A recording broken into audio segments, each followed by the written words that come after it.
Shalom Bapak dan Ibu sekalian, puji syukur kepada Tuhan yang telah memperkenankan kita untuk mengikuti ibadah minggu ini. Dan saat ini COVID-19 sudah mulai mereda. Untuk itu marilah kita berharap agar Tuhan segera mengakhiri COVID ini. Sebelum ibadah dimulai, mohon agar handphone dimatikan. Jadi saya beri kesempatan untuk memeriksa handphone masing-masing, agar rejeki dan berkat dari Tuhan tidak terhalang oleh suara handphone. Terima kasih. Kalau sudah siap, marilah kita mengikuti ibadah ini dengan hati yang teduh dan tertuju atau fokus hanya kepada Tuhan saja. Untuk itu kami undang semua jemaat untuk bangkit berdiri.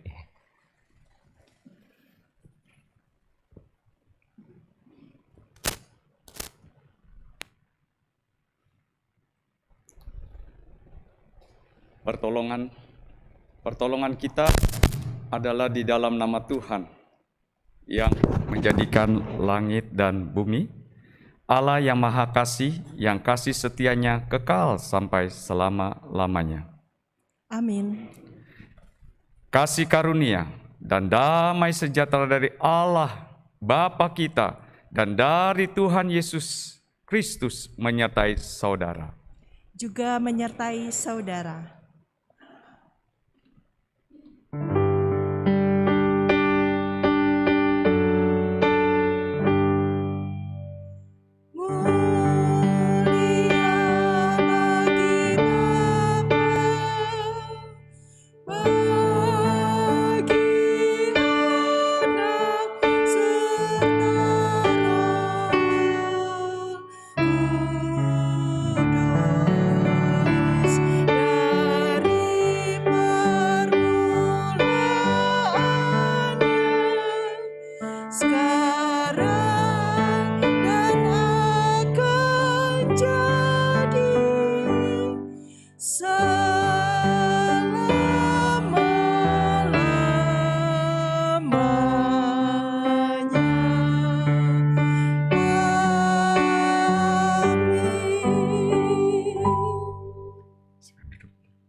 Jemaat yang terkasih dalam Tuhan Yesus Kristus, nas pembimbing dalam ibadah minggu ini terambil dari Mazmur nomor 68 ayat 20 sampai dengan 21.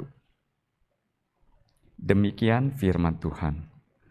Terpujilah Tuhan, hari demi hari Ia menanggung bagi kita. Allah adalah keselamatan kita. Allah bagi kita adalah Allah yang menyelamatkan. Allah Tuhanku memberi keluputan dari maut. Mari kita sambut dengan pujian Yesus Juru Selamatku.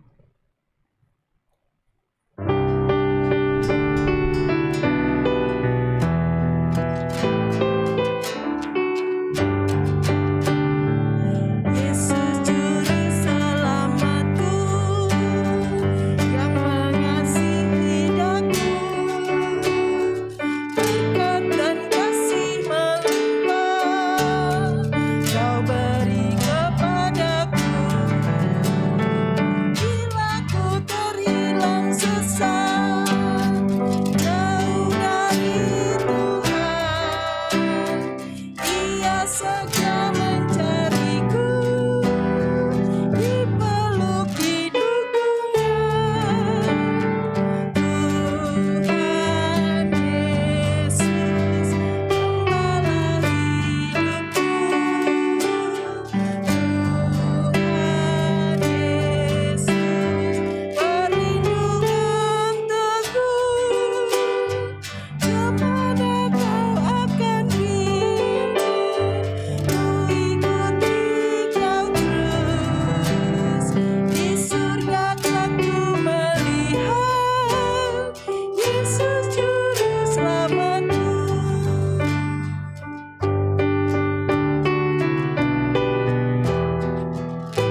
Jemaat yang dikasihi Kristus, dengarkanlah hukum Tuhan bagi kita dari Mazmur 103 ayat yang kedua hingga ketiga. Pujilah Tuhan, hai jiwaku, dan janganlah lupakan segala kebaikannya. Dia yang mengampuni segala kesalahanmu, yang menyembuhkan segala penyakitmu. Jadi jemaat yang terkasih di dalam Tuhan Yesus Kristus, marilah kita bersama-sama merendahkan diri di hadapan Tuhan untuk mengakui segala dosa dan kesalahan kita kepadanya, serta memohon pengampunan atas segala dosa dan kesalahan kita. Saya mohon jemaat berdoa terlebih dahulu, yang ada di sini maupun yang streaming, lalu saya akan pimpin di dalam doa pengakuan dosa.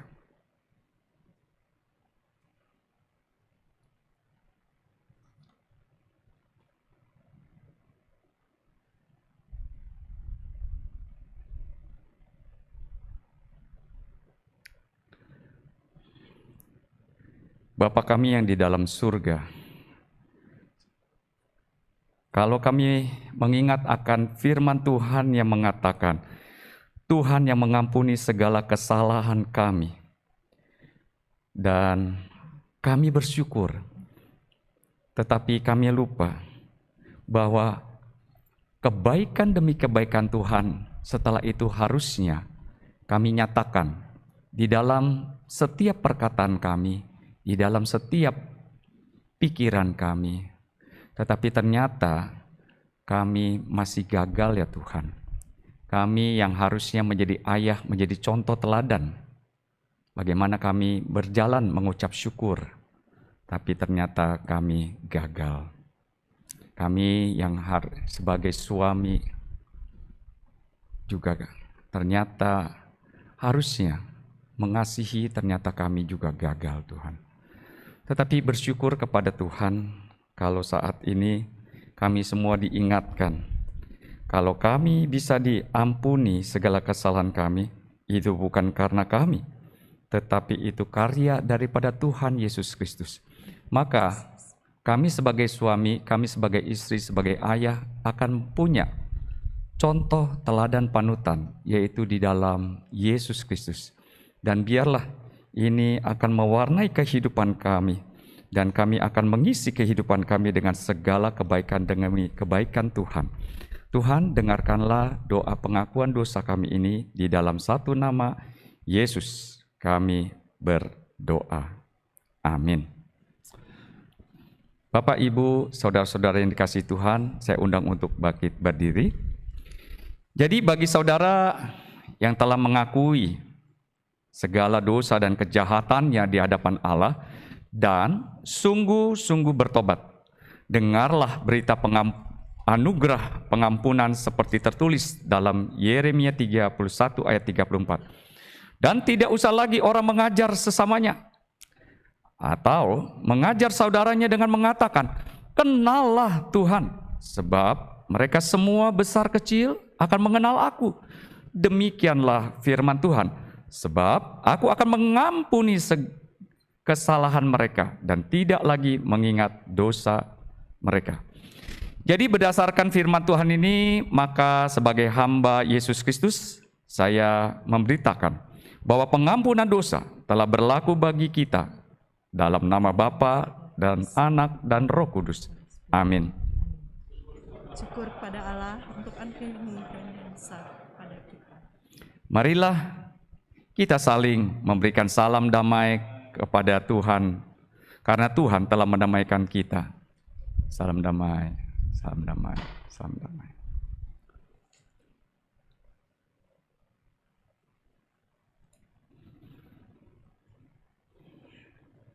Bapak Ibu yang terkasih, sebelum kita menyanyikan lagu Sangat Besar Anugerahnya, saya akan membacakan sejarah lagu tersebut. Lagu Amazing Grace ini diciptakan oleh seorang mantan nahkoda kapal penjual budak belian. Dia adalah John Newton, pria Inggris kelahiran tahun 1725. Dia adalah seorang pelaut yang kehidupannya begitu kelam, terkenal sebagai seorang pencemooh Injil, mengutuk dan bahkan menyumpahi Allah. Suatu hari kapal yang ditumpangi oleh John Newton ditimpa badai yang sangat ganas di lautan Atlantik. Seluruh awak kapal sangat ketakutan dan putus asa menghadapi badai yang ganas itu. John Newton juga sangat ketakutan, terlebih karena awak kapal mulai menyalahkan dia sebagai pembawa kutukan bagi kapal ini, karena mereka tahu bahwa dia sering menghujat Allah, dan dia teringat akan nasib Nabi Yunus yang dibuang ke lautan oleh awak kapal karena dianggap sebagai sumber malapetaka. Dalam ketakutannya itu, tanpa sadar dia berseru, "Tuhan, kasihanilah kami." Kemudian dia baru sadar bahwa sejak masa kecil dia tidak pernah berdoa. Dia teringat akan ayat Alkitab yang pernah diajarkan oleh ibunya, yaitu bahwa jika kita yang jahat saja tahu memberikan yang baik bagi anak-anaknya, apalagi Tuhan yang akan memberikan Roh Kudus kepada mereka yang memintanya. Dia merenungkan itu semua.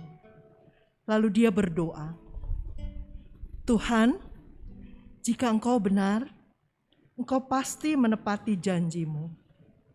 Sucikanlah hati yang kotor ini." Setelah 4 minggu, akhirnya kapal itu berhasil mencapai pelabuhan Irlandia. John Newton pun segera pergi ke gereja dan menerima Kristus sebagai juru selamatnya. Kehidupannya setelah itu berubah drastis. Tidak lama kemudian dia berhenti sebagai nakhoda kapal penjual budak belian dan akhirnya menjadi pendeta di dekat Cambridge, Inggris. Untuk mengungkapkan rasa terima kasihnya yang tidak terhingga kepada Allah yang telah menyelamatkan hidupnya, dia menuliskan syair Amazing Grace. Kisah hidupnya pernah difilmkan dengan judul Amazing Grace. Film itu menceritakan tentang perjuangan membuat undang-undang anti perbudakan yang berhasil disahkan untuk melarang perbudakan di seluruh Inggris Raya pada tanggal 25 Maret 1807. Beberapa bulan kemudian, John Newton sendiri pulang ke rumah Bapa di surga pada tanggal 21 Desember 1807. Sangat besar anugerahnya, kita pujikan bersama-sama.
Silakan duduk.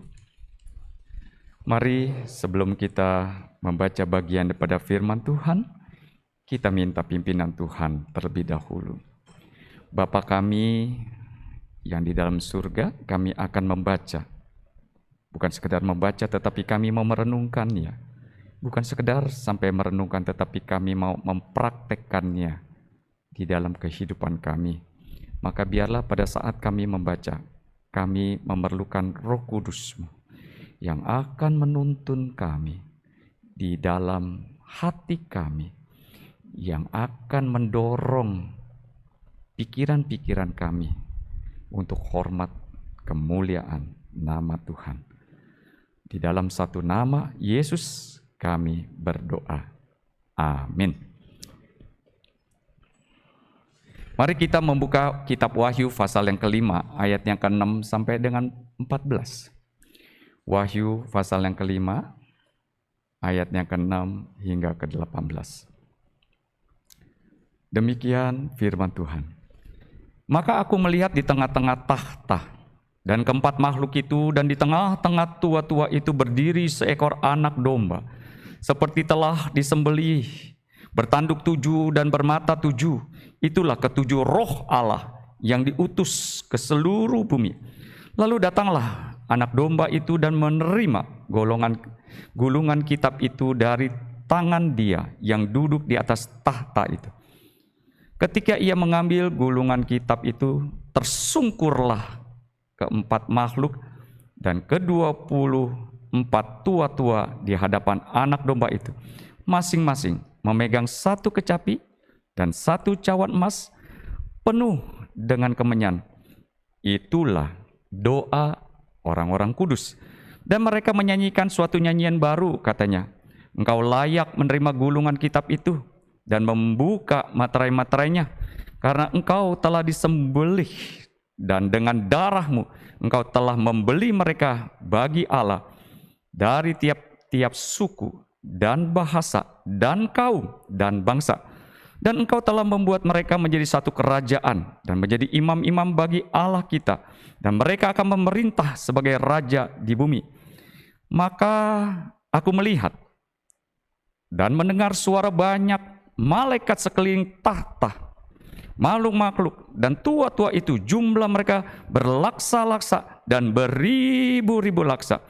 Katanya dengan suara nyaring, anak domba yang disembelih itu layak untuk menerima kuasa dan kekayaan dan hikmat dan kekuatan dan hormat dan kemuliaan dan puji-pujian.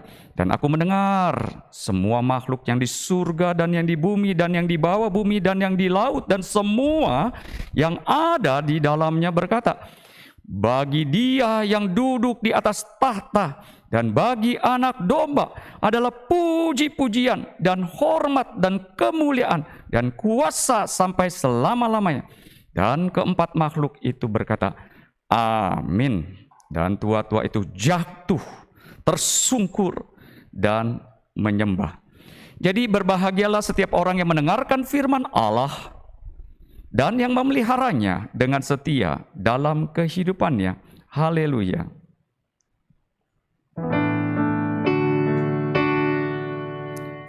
Haleluya. Haleluya.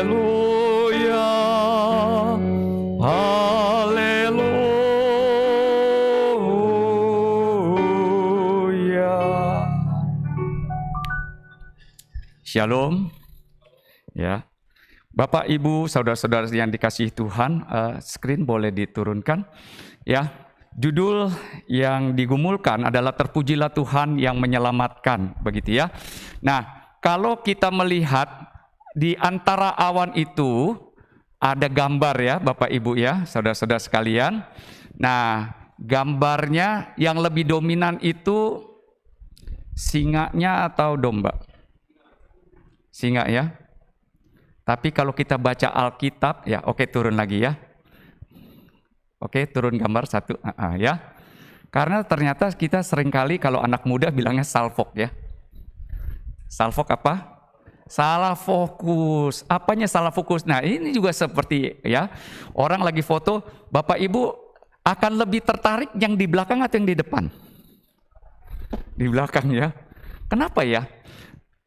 Ngelihat ya, lebih eye catching gitu ya. Nah, sekarang pertanyaannya gini, waktu kita membaca firman Tuhan, terutama kitab daripada Wahyu, kita akan bicara akhir zaman atau zaman akhir. Apa bedanya, Pak? Ya bedanya ada tulisan depannya akhir zaman. Terus yang kedua, zaman akhir. Perbedaannya apa, Pak? Berarti kata depannya, ya kan, karena kita bahasa Indonesia diterangkan dan menerangkan. Jadi kalau akhir zaman akan bicara bahwa ini loh sedang masuk ke dalam satu masa, yaitu akhir zaman. Makanya sekarang orang udah bicara tuh ya, waduh masa pandemi apa segala, wah udah mau kiamat begitu ya. Atau sesungguhnya bahwa di dalam Alkitab juga kan semua tulis bicara tentang kedatangan Tuhan, kedatangan Tuhan, kedatangan Tuhan. Kapan datangnya? Nggak datang-datang begitu ya. Jadi kapan zamannya berakhir? Belum begitu. Nah kan pilihannya dua. Nah menurut Bapak Ibu, saudara-saudara sekalian, kita ada di dalam akhir zaman atau zaman akhir?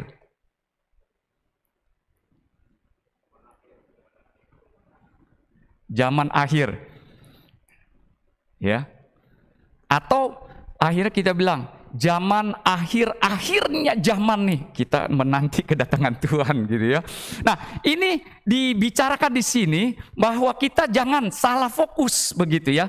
Oke, turun sekali ya. Jadi di sini justru pada waktu kalau kita baca, seringkali kita lebih fokus kepada singanya. Tetapi ayat ini tidak mengajak kita untuk fokus kepada singa Yehuda.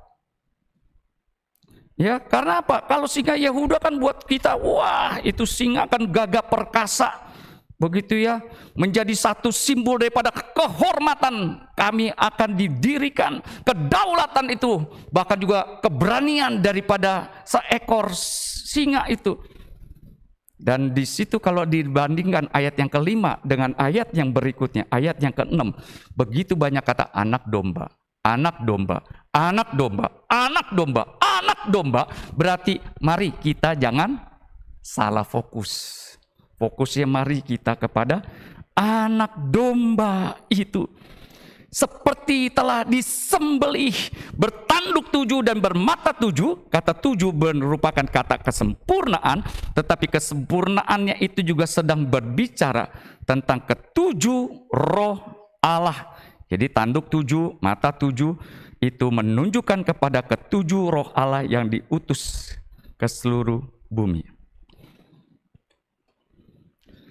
Maka semua mata juga selalu diajak, lihatlah anak domba Allah yang menghapus dosa dunia. Pada waktu mereka tertarik kepada Yohanes Pembaptis pun sadar, bukan urusan untuk saya, bukan bicara tentang saya, tetapi mari lihat, begitu loh. Nah, Bapak Ibu, saudara-saudara sekalian, kita juga jadi dalam situasi pandemi ini kita jangan melihat kesusahan, kesedihan gitu ya. Kalau kesusahan, kesedihan Bapak Ibu, saya di dalam bulan Juli diizinkan Tuhan untuk melayani Tuhan di dalam kedukaan 27 kali. Ya, kalau 27 kali, kalau gereja kecil itu bisa hilang itu separuh daripada jemaat, bukan? 27. Tanggal 1 Juli ada yang meninggal, sampai penutupnya 31 Juli ada yang meninggal Bapak Ibu. Jadi udah arisan itu meninggalnya, baru lagi urus lagi, ada lagi, sampai akhirnya mau kremasi pun nggak bisa loh Bapak Ibu. Sampai akhirnya kami pergi ke Cibinong pun masih nggak bisa. Pergi lagi sampai terakhir di mana? Cirebon Bapak Ibu. Betapa kehidupan kita itu sangat-sangat ringkih, bukan? Dan kehidupan kita sangat-sangat fragile di dalam hal ini, dan kita ternyata menghadapi situasi, kondisi yang sangat real bahwa kiri kanan kita ada yang sudah meninggal. Pertanyaannya adalah apakah kita akhirnya fokus kepada itu? Tapi kita justru tidak melihat ada anak domba yang menerima gulungan kitab itu dari Dia yang duduk di atas tahta. Dan anak domba itu mengambil gulungan kitab itu, dan pada waktu diambil tersungkurlah keempat makhluk dan ke-24 tua-tua itu di hadapan anak domba itu. Masing-masing memegang satu kecapi dan satu cawan emas penuh dengan kemenyan. Itulah doa orang-orang kudus. Nah Bapak Ibu, saya lagi sangat merindukan ini terjadi di dalam hidup saya. Karena apa? Kita seringkali ribut masalah di liturgi ya. Liturgi enggak him, enggak kontemporer, enggak blended. Wah ribut terus ya. Nanti saya mau nungguin. Ini liturgi yang paling bagus karena kekal abadi dan selama-lamanya loh. Ya, Bapak Ibu yang mau pro kepada kontemporer silakan. Yang mau kepada him silakan. Yang mau blended silakan. Tapi nanti yang paling benar yang di sini. Ya. Kapan terjadinya? Ya pada waktu kita kembali ya, pindah alamat. Ya. Pindah alamat, bukan di dunia lagi, tapi di surga. Ini terjadi. Yaitu apa? Pada waktu kita liturgi yang paling benar adalah kita jatuh tersungkur di hadapan Tuhan. Sujud menyembah kepada Dia. Pertanyaannya, pada waktu kita tadi nyanyi, sangat besar anugerahnya. Orang yang dosanya sedikit sama dosanya besar, kalau nyanyi itu beda nggak? Sama ya? Atau beda? Orang yang dikasihi akan mengungkapkan dia lebih hebat atau lebih biasa-biasa aja? Nah ya, makin kita berdosa lalu akhirnya kita disadarkan bahwa betapa banyaknya salah, banyaknya pelanggaran, banyaknya dosa kita. Maka pada waktu itu langsung dia nyanyinya sampai berteriak begitu ya. Sangat besar anugerahnya. Pertanyaannya bagi saya dan Bapak, Ibu dan saudara-saudara, betulkah pada waktu kita nyanyi, kita pada waktu diterangkan, oh latar belakangnya gitu. Oh iya, saya bisa mengikutinya, saya tahu. Ya, John Newton itu adalah orang yang paling berdosa pada saat itu, tapi pada waktu dia menerima anugerah Tuhan, maka dia mau mengembalikan pujian, hormat, kemuliaan hanya bagi nama Tuhan. Pertanyaannya berarti bagi saya dan Bapak Ibu, sudahkah kita lakukan yang seperti itu? Nah, mungkin karena kita tidak mengerti dalam satu sisi bahwa kita adalah orang yang harusnya binasa, Bapak Ibu. Maka di sini kalau kita melihat ya, dan anak domba yang disembelih itu layak untuk menerima kuasa dan kekayaan dan hikmat dan kekuatan dan hormat dan kemuliaan dan puji-pujian. Kita tidak akan sampai di situ kalau kita tidak pernah satu punya pengalaman pribadi bertemu dengan Tuhan kita Yesus Kristus. Ya, saya pakai contoh. Saya minta dengan hormat Pak David, udah sehat kan ya? Katanya kemarin kurang sehat. Boleh maju Pak? Pakai ilustrasi Pak. Maaf emang sengaja saya nggak ajak ngomong Bapak. Pak David sama saya ini teman akrab. Baik sekali. Dan dia mengasihi saya mengasihi Pak David. Betul nggak Pak? Ya, betul. Dan kami pergi kemana-mana selalu berdua. Mari kita berdua Pak, jalan. Ya, kita selalu bersama-sama. Dan tidak ada yang saya tidak bercerita kepada Pak David. Dan Pak David apapun juga dia cerita kepada saya. Tapi suatu ketika, entah siapa yang memulai, lalu kita jadi beda pendapat, lalu jadi musuhan, dan kita berantem. Gitu. Jadi saya kalau melihat Pak David, depannya, kan kalau di gereja kan, apa kabar? Baik, tapi di belakang, begitu loh. Gitu ya. Oh di sini mah enggak ya Pak, mohon ya, baik-baik semua ya kan. Oh sami, oh ya. Jadi di dalam ini, nah suatu ketika kita tadinya puas ya, saya marah, saya sebel, saya tidak mau. Pak David juga, emangnya kamu doang, orang juga sarua, sarua kena, udah ribut lah. Tapi suatu ketika saya merasa, Tuhan, saya mau berdamai. Nggak enak nih hidup kayak begini. Nah Pak David juga begitu. Tapi karena ada jarak di antara kita, saya mencurigai Pak David mencurigai saya loh.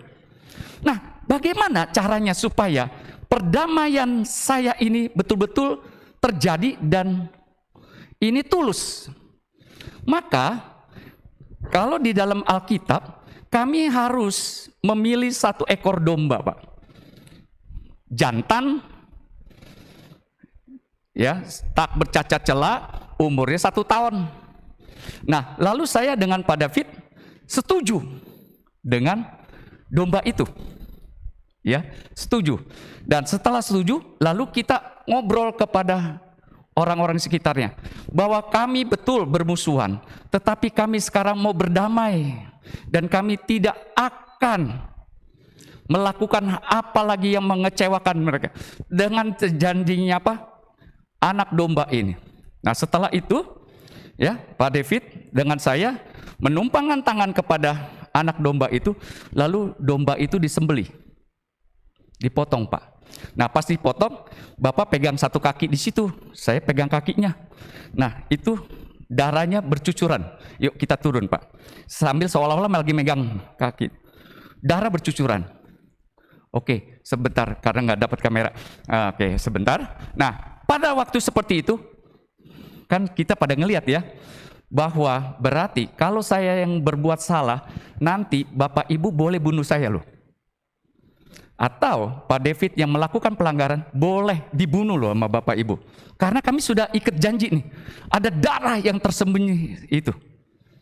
Ya. Nah, setelah itu kami bisa berdamai dan kami bisa berangkulan kembali. Ya, silakan Pak David. Bapak Ibu, saudara-saudara sekasih, bahwa pada waktu Allah pertama kali Allah mencipta, Allah mencintai kita nggak? Mengasihi kita nggak? Mengasihi. Bahkan Dia setiap hari, kalau kita baca di kitab Kejadian, setiap sore hari Tuhan mengunjungi daripada Adam dan Hawa. Dan kita tidak tahu suatu ketika Adam dan Hawa jatuh dalam dosa. Tetapi justru di situ juga Allah kita mengunjungi mereka. Lalu mereka tidak lagi mau bertemu, bahkan mereka melarikan diri. Lalu mereka menyemat dengan kain dari daunan arah, lalu mereka pergi. Lalu ditanya, Adam, di manakah kamu berada? Lalu Adam menjawab, waktu kami mendengar langkah-langkahmu Tuhan, kami pergi karena kami takut, karena kami ternyata telanjang. Jadi istilah telanjang bukan hanya masalah fisik, tetapi karena apa? Terlihatlah, terpampanglah betapa banyaknya salah, dosa dan pelanggaran mereka, bahkan sebenarnya keangkuhan karena mereka ingin sama dengan Allah. Maka disitulah mereka sadar sesadarnya, kami sudah jatuh dalam dosa dan tidak mungkin lagi bisa diselesaikan. Pada waktu itu Allah mengambil seekor anak domba, disembelih, lalu disematkan kepada mereka, karena mereka tidak bisa pakai daun ara. Itulah cikal bakalnya Bapak Ibu. Nah, itu terus menerus Bapak Ibu terjadi sampai akhirnya kita sekarang fokusnya kepada Yesus Kristus. Lihatlah anak domba Allah itu yang menebus. Jadi pada waktu itu, betapa banyaknya salah, pelanggaran dan dosa kita ditanggung oleh Tuhan kita Yesus Kristus. Dan pada waktu Dia menanggungnya, Dia bukan menerima cawan yang kemenyan itu, tetapi cawan murka Allah yang seluruh isi dunia tertumpuk di dalam itu, dan Dia harus meminumnya dengan kepahitan. Maka sampai Dia berkata, Allahku, mengapa Kau meninggalkan aku? Karena apa? Allah yang sangat mengasihi manusia, tetapi Allah juga yang mengorbankan anak yang tunggal itu, sehingga keadilan dan kasih itu bersatu di dalam diri daripada Tuhan Yesus. Dan Allah Bapa memalingkan mukanya, dan di situ Tuhan Yesus mau memanggil, Bapa, udah gak bisa lagi, tetapi Allahku. Betapa seriusnya tentang dosa itu, bukan? Betapa seriusnya tentang dosa itu. Dan itu dilakukan oleh Tuhan kita Yesus Kristus. Dan kata yang disembeli itu sedang menunjukkan betapa bengisnya, betapa kejamnya, sehingga Dia harus menerima hukuman paku itu, menerima hukuman itu di kaki, menerima itu mahkota duri, menerima pada waktu tombak ditusuk di pinggang. Kalau seperti demikian adanya, Bapak, Ibu, saudara-saudara sekalian, mau gak kita membalas cinta kasih Tuhan? Pengorbanan yang itu segitu luar biasa. Pada waktu kita melihat anak domba yang disembelih itu, keempat makhluk itu takluk tersungkur. Ke-24 tua-tua jatuh dan tersungkur. Pertanyaannya sekarang, saya dan Bapak, Ibu, dan saudara-saudara, tersungkur nggak kita di hadapan Tuhan kita Yesus Kristus?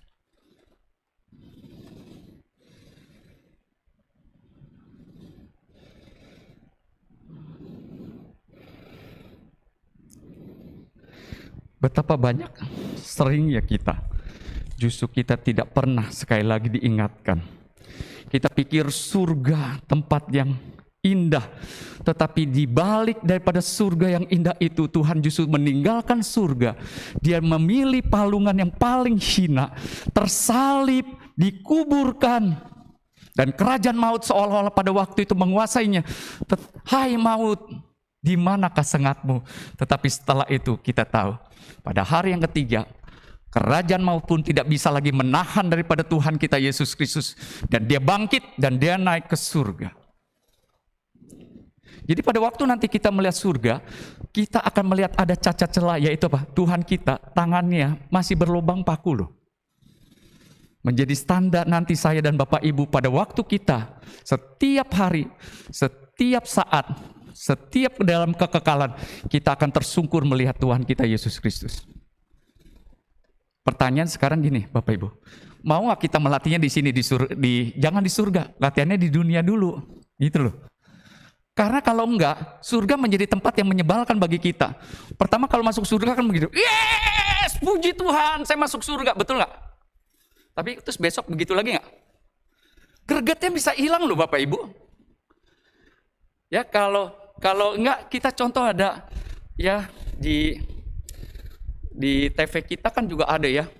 Tiba-tiba dia dapat rezeki nomplok. Pernah ya? Dapat rezeki nomplok. Pas dapat rezeki nomplok 100 juta. Wah. Bergetar dan ku sujud dan ku cium tanah. Wah, gitu kan? 100 juta. Tapi pertanyaannya, greget yang sama itu besok dikasih lagi 100 juta. Sama nggak? Mari kita berpikir tentang surga seperti itu loh Bapak Ibu. Sama nggak? 100 juta yang kemarin kita berteriak, sorak, lompat-lompat, puji Tuhan, tetapi besok dikasih lagi 100 juta. Senang nggak? Senang. Tapi senangnya sama nggak dengan yang kemarin? Beda. Terus caranya bagaimana? Harus dikasih 1 miliar. Pas 1 miliar, wah, tersungkur lalu menangis. Begitu kan? Luar biasa kan? Tapi besok dikasih lagi 1 miliar, tersungkur dan menangis nggak? Nggak ya? Lalu bagaimana caranya supaya dapat lagi yang seperti itu? 1 triliun gitu kan?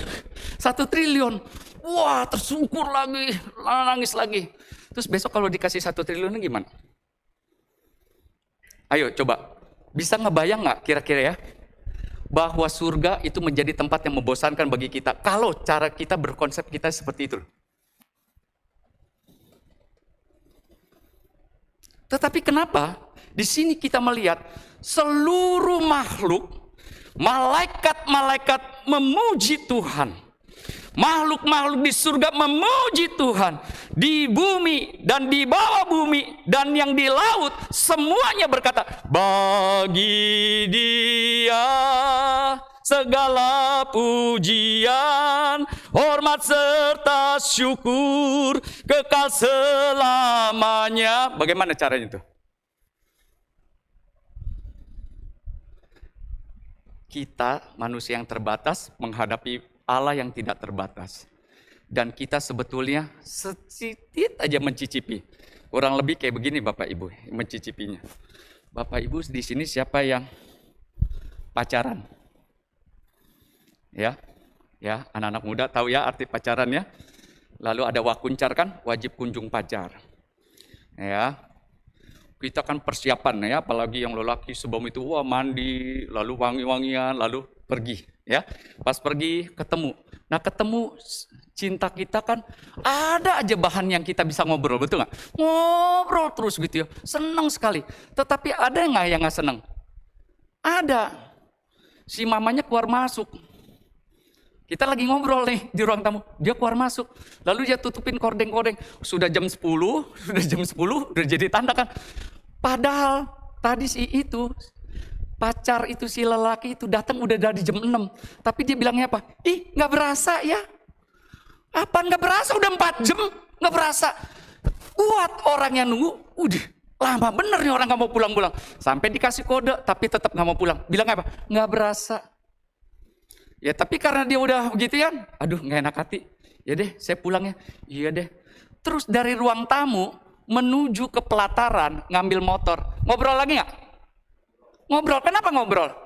Karena masih mau curhat.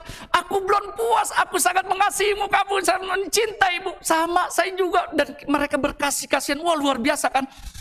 Mereka jalan dari ruang tamu sampai pelataran. Ngobrol lagi. Dan sekarang bukan ibunya yang keluar. Sekarang ibu dan bapaknya. Woi udah jam 11. Wih 1 jam bapak ibu. 1 jam. Kenapa? Nggak berasa? Nggak berasa karena aku mengasihi kamu, kamu mengasihi aku. Itulah pada waktu itu ngobrol. Sudah jam 11. Oh iya dah, iya deh, iya. Ya deh saya pulang ya. Masih naik motor. Hati-hati ya. Iya hati-hati ya. Besok kita ketemu lagi. Iya ya. Aduh aku sebenarnya mau tiap hari loh sama kamu. Sama gitu ya. Ya udah.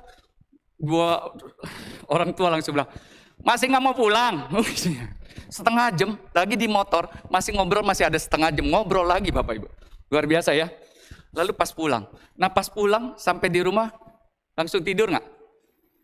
Wih langsung ya, yang ngerti anak muda gitu. Telepon lagi. Aku udah sampai. Sampai. Puji Tuhan ya, kamu ditolong Tuhan ya. Ngobrol lagi nggak? Ngobrol. Sampai mamanya ketok lagi. Sudah jam 2, kalian nggak mau tidur? Jam 2, nggak berasa ya?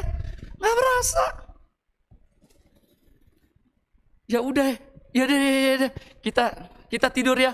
Yuk, kamu matiin dah handphone. Oh enggak, kamu dulu. Kamu dulu. Mau matiin handphone aja masih kamu dulu, begitu ya? Masih kamu dulu. Jangan dah. Ya udah kita sama apa ya? 1, 2, 3 matiin. Langsung tidur plus begitu ya. Kita setidak-tidaknya mencicipi kalau kita mencintai Tuhan dan Tuhan mencintai kita. Seperti itu loh Bapak Ibu. Nggak ada bagian daripada kita, aduh kok pacaran sama kamu menyebalkan ya, menyusahkan ya. Nggak ada itu. Kalau nggak, maka saya bilang surga menjadi tempat yang paling membosankan bagi kita. Tetapi justru di sini kita bisa melihat contoh 4 makhluk itu, contoh malaikat itu, contoh daripada tua-tua itu, semuanya mereka tahu pada waktu mereka bertemu dengan kekasih jiwanya. Luar biasa bukan? Maka bagi mereka nggak berasa lagi. Time menjadi timeless, kekal abadi dan selama-lamanya.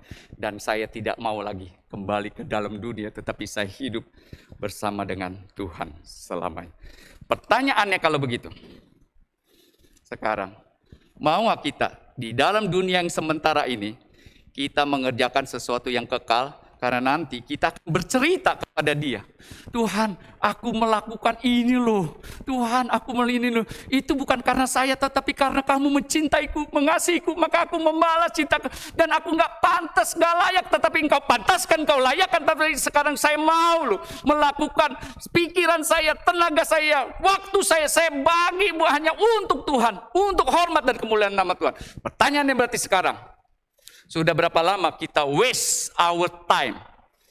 Sudah berapa lama daripada kita waste our materi untuk hal-hal yang justru mengejar yang sementara, tetapi kita tidak pernah mau mempersiapkan untuk yang bersifat kekal abadi. Di dalam kesementaran kita, Tuhan sedang menaruh hati itu.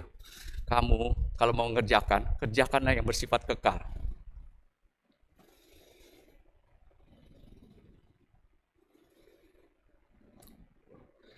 Jadi saudara-saudara yang dikasihi Tuhan, Tuhan sedang mengingatkan saya. Lihat, Dia sedang berdiri. Dia mengetuk. Dia mau masuk mendapatkan kita. Dia mau makan bersama dengan kita. Dia mau bersama dengan kita. Maukah kita sekarang mendengarkannya? Maukah kita membukakan pintu? Lalu akhirnya kita mempersilakan di dalam hati kita, Tuhan,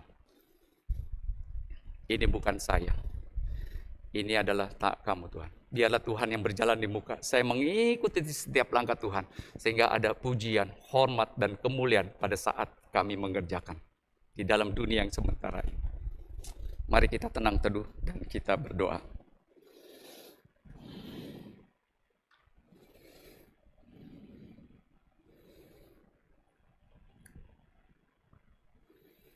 Bapa kami di dalam surga, suara hamba berhenti, tetapi biarlah firman-Mu terus bergema di dalam hati kami, menilik pikiran-pikiran kami yang tertajam, lalu akhirnya kami mau mempraktekkan apa yang menurut Tuhan saja. Tuhan tolonglah kami, di dalam satu nama Yesus, nama yang kekal, nama yang ajaib, nama yang menyelamatkan kami, nama yang menjadi Tuhan penebus kami dan juru selamat kami yang hidup. Kami berdoa. Amin.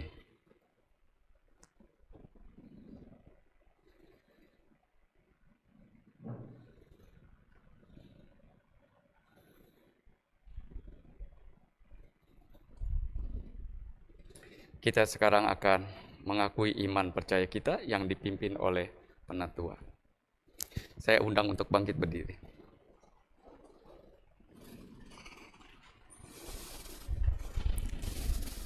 Umat terkasih Kristus bersama dengan gereja dari segala abad dan tempat, marilah kita mengakui iman percaya kita sesuai dengan pengakuan iman rasuli. Karena itu hendaklah masing-masing berkata, aku percaya pada Allah, Bapa yang Maha Kuasa, Khalik langit dan bumi, dan kepada Yesus Kristus, Anak-Nya yang tunggal Tuhan kita, yang dikandung dari Roh Kudus, lahir dari anak darah Maria, yang menderita di bawah pemerintahan Pontius Pilatus, dilahirkan, mati dan dikuburkan, turun ke dalam kerajaan maut. Pada hari yang ketiga, bangkit pula dari antara orang mati, naik ke surga, duduk di sebelah kanan Allah, Bapa yang Maha Kuasa, dan akan datang dari sana untuk menghakimi orang yang hidup dan yang mati. Aku percaya pada Roh Kudus, gereja yang kudus, dan orang kudus, pengampunan dosa, dan hidup yang kekal. Amin. Jemaat dipersilakan untuk kembali. Bapak Ibu sekalian, demi menunjang pelayanan kita, ada beberapa penegasan warta yang perlu disampaikan dan dapat disimak melalui tayangan layar berikut ini. Segenap jemaat, para penatua dan rohaniwan mengucapkan terima kasih kepada Pendeta Adma Hilton Tantra dari Gereja Kristus Ketapang dan kepada seluruh penata layan yang bertugas pada hari ini. Semoga pelayanan ini menjadi berkat untuk kita semua. Tuhan Yesus memberkati. Berita duka, segenap majelis Pendeta Sedih Hati Gea dan Jemaat Gereja Kristus Kartini Bogor mengucapkan turut berduka cita atas wafatnya Bapak Jono Jamli, usia 52 tahun, pada hari Jumat, tanggal 22 Oktober 2021. Almarhum adalah kakak dari Bapak Yohanes Wong dan kakak ipar dari Ibu Evi. Semoga Tuhan memberikan penghiburan dan kekuatan kepada keluarga yang ditinggalkan. Jadwal ibadah kategorial. Jadwal ibadah kategorial adalah sebagai berikut. Untuk remaja diadakan pada hari Minggu pukul 4 sore dan dipimpin oleh Pendeta Sedih Hati Gea. Sekolah Minggu diadakan Minggu pukul 10.50 WIB dan dipimpin oleh Saudara Bram. Temanya adalah berkat dan hikmat. Diambil dari Amsal 3 ayat 1 sampai dengan 18. Ibadah pra remaja diadakan Minggu pukul 10.50 WIB dan dipimpin oleh Ibu Amelia. Temanya berkat dan hikmat, diambil dari Amsal 3 ayat 1 sampai dengan 18. Persekutuan pemuda diadakan pada hari Minggu pukul 10 WIB. Persekutuan wanita diadakan pada pukul 10 WIB hari Sabtu pertama di setiap bulannya. Katekisasi diadakan pada setiap hari Sabtu pukul 10 WIB. Kecuali persekutuan pemuda, seluruh kegiatan di atas dilakukan melalui aplikasi Zoom. Sehubungan kebijakan pemerintah terkait PPKM Kota Bogor yang sudah mulai menurun ke level 3 dan sudah mulai diizinkannya rumah ibadah untuk dibuka, maka Majelis Gereja Kristus Kartini memutuskan untuk mulai mengadakan ibadah secara on-site per tanggal 5 September 2021 di Gereja Kristus Kartini dengan jumlah yang terbatas dan dengan penerapan protokol kesehatan.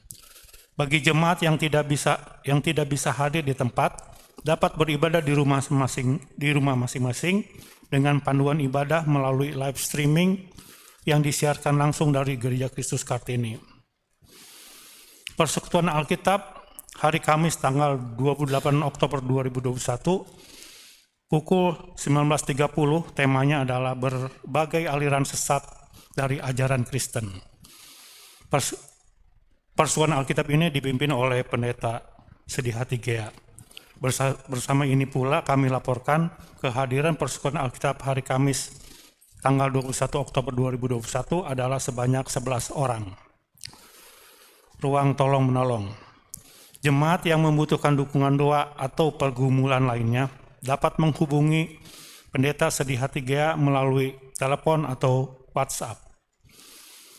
Laporan persembahan Minggu tanggal 17 Oktober 2021, total penerimaan persembahan syukur adalah sebesar Rp455.000 dan persembahan persepuluhan sebesar Rp1.000.000. Maka total keseluruhan penerimaan adalah sebesar Rp1.455.000. Ibadah Minggu tanggal 31 Oktober 2021, temanya adalah Terpujilah Allah, bagi Dialah kemuliaan sampai selama-lamanya, dan akan dilayani oleh Pendeta Richard Nata Sasmita dari Gereja Kristus Ketapang. Demikian telah disampaikan penegasan warta minggu ini. Terima kasih. Mari kita menaikkan doa syafaat kita.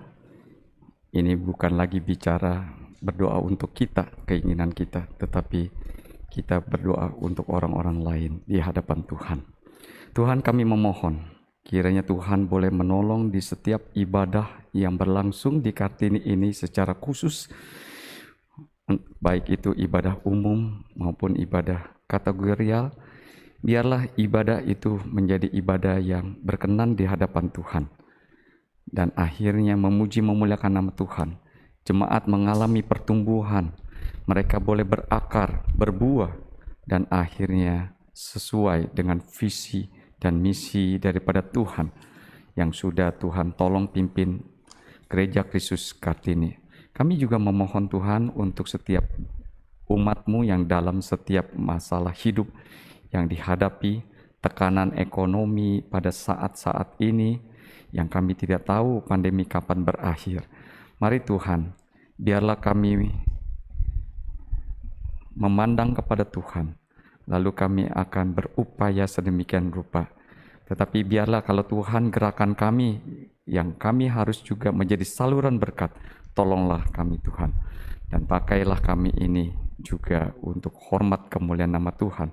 Kami serahkan juga untuk anak-anak yang terutama mereka sudah menerima rapot, dan biarlah ini menjadi bahan evaluasi bagi anak-anak, lalu mereka akan melakukan sehingga yang lebih kerja keras lagi, belajar sungguh-sungguh sehingga mereka bisa menyelesaikan studi dengan tepat.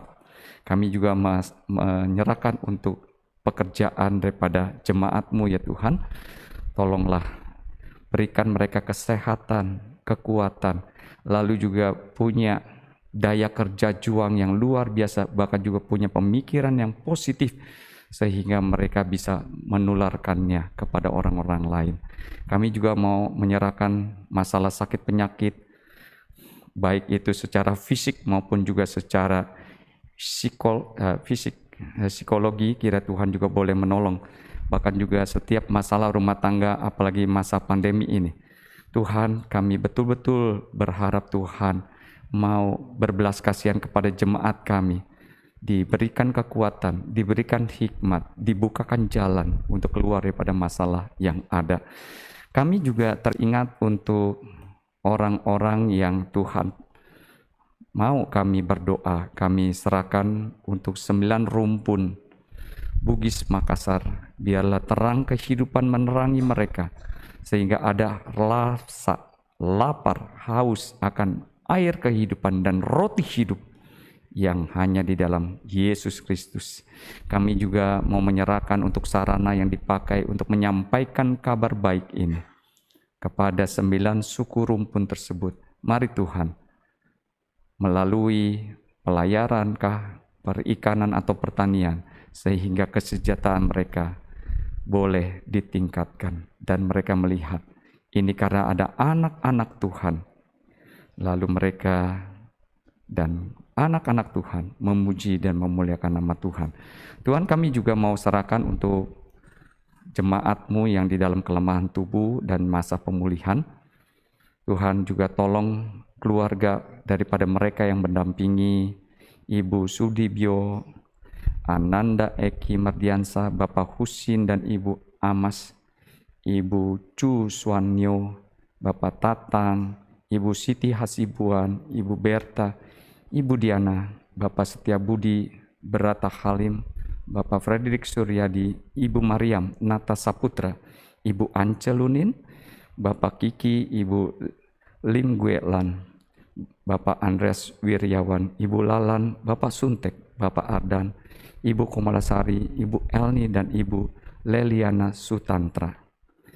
Biarlah Roh Kudus selalu menghibur dan menguatkan, dan mereka juga akan mengalami bahwa sekalipun mereka tidak bersama-sama dengan kami, tetapi mereka tahu kami ada untuk mereka, berdoa untuk mereka. Kami juga memohon Tuhan agar bangsa dan negara ini yang mengalami pandemi COVID ini, agar vaksin yang sudah tersedia dapat bekerja dengan baik, bahkan juga efektif, sehingga dapat menolong bangsa dan negeri kami ini agar terlepas dari krisis yang diakibatkan COVID ini. Tuhan, kami percaya doa kami tidak sempurna, tetapi Tuhan menyempurnakannya dengan doa Bapa kami. Mari sama-sama. Bapa kami yang ada di surga, dikuduskanlah nama-Mu, datanglah kerajaan-Mu, jadilah kehendak-Mu di bumi seperti di surga. Berikanlah kami pada hari ini makanan kami yang secukupnya, dan ampunilah kami akan kesalahan kami, seperti kami juga mengampuni orang yang bersalah kepada kami.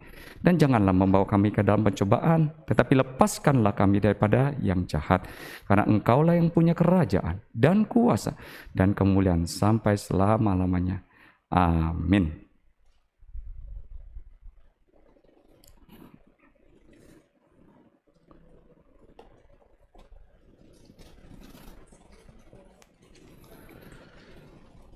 Jemaat yang terkasih, dengan penuh sukacita dan kerelaan, marilah kita memberikan persembahan syukur kepada Tuhan sebagai ungkapan rasa syukur kita atas segala berkat yang telah Tuhan nyatakan dalam kehidupan kita, walau di tengah situasi yang sulit saat ini.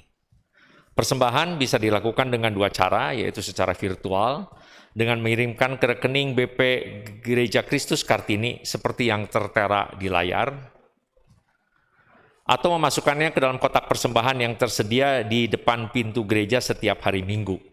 Ini juga berlaku bagi yang hadir, jadi nanti sampul persembahan bisa dimasukkan di kotak persembahan di depan waktu kita pulang.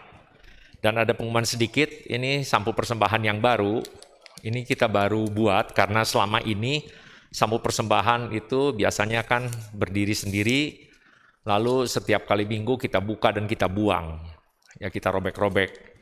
Nah, ini juga agar menghemat biaya dan kerusakan lingkungan karena kertas itu dibuat dari pohon, maka kita buat sampul plastik yang bisa digunakan untuk minggu depan lagi.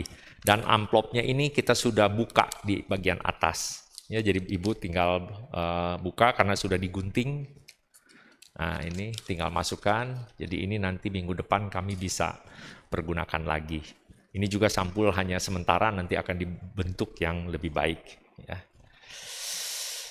Marilah kita memberikan persembahan dengan mengingat firman Tuhan dalam Kolose 3 ayat 17.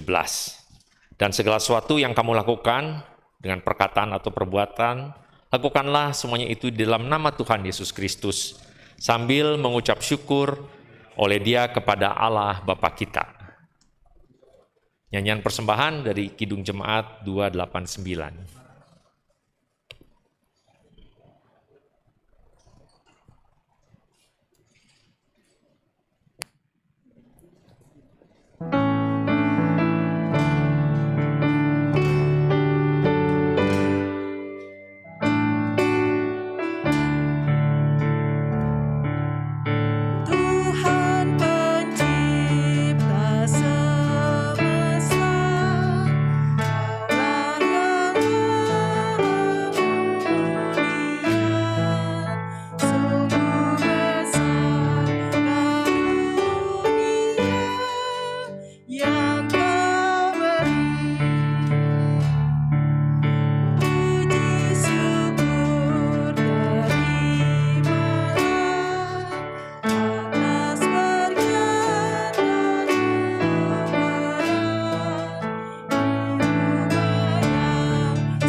Mari jemaat bangkit berdiri. Allah Bapa kami di surga, terima kasih Tuhan. Pada hari Minggu ini Engkau telah kumpulkan kami di sini dan juga mendengar firman-Mu yang mengingatkan sekali lagi kepada kami betapa besar pengorbanan-Mu ya Tuhan untuk kami semua orang berdosa ini. Biarlah kami dari sekarang diingatkan untuk selalu mengerjakan hal-hal yang abadi nanti. Biarlah kami berfokus hanya kepadamu saja, kepada kasih-Mu saja ya Tuhan. Dan pada kesempatan ini, kami akan memberikan persembahan kami yang tidak seberapa ini kehadirat-Mu ya Tuhan. Biarlah pada kesempatan ini juga Tuhan, uang-uang yang kami kumpulkan, ini boleh juga untuk memuliakan nama-Mu. Dan berilah rahmat kebijaksanaan-Mu kepada penatua di sini dan pengurus, agar bisa mengelolanya dengan benar dan baik di mata-Mu Tuhan, dengan penuh kejujuran dan bertanggung jawab. Tuhan, terimalah persembahan ini ya Tuhan, layakkanlah kami semua, karena kami panjatkan doa ini di dalam nama Tuhan kami Yesus Kristus, Juru Selamat kami. Amin. Jemaat tetap bangkit berdiri untuk pengutusan.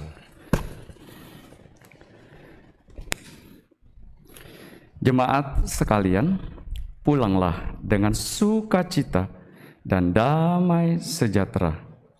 Kami pulang dengan penuh sukacita dan damai sejahtera Tuhan. Arahkanlah hatimu senantiasa kepada Tuhan. Kami mengarahkan hati kami senantiasa kepada Tuhan, Gembala kami yang baik. Jadilah saksi Tuhan yang setia. Kami siap menjadi saksi-saksinya yang setia. Nafiri Rohani nomor 39 kita akan pujikan bersama-sama, Dia tempat perlindungan.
Jemaat kekasih Kristus, terimalah berkat Tuhan. Kasih karunia Tuhan Yesus Kristus dan kasih Allah Bapa serta persekutuan Roh Kudus menyertai kamu sekarang sekaliannya sampai selama-lamanya.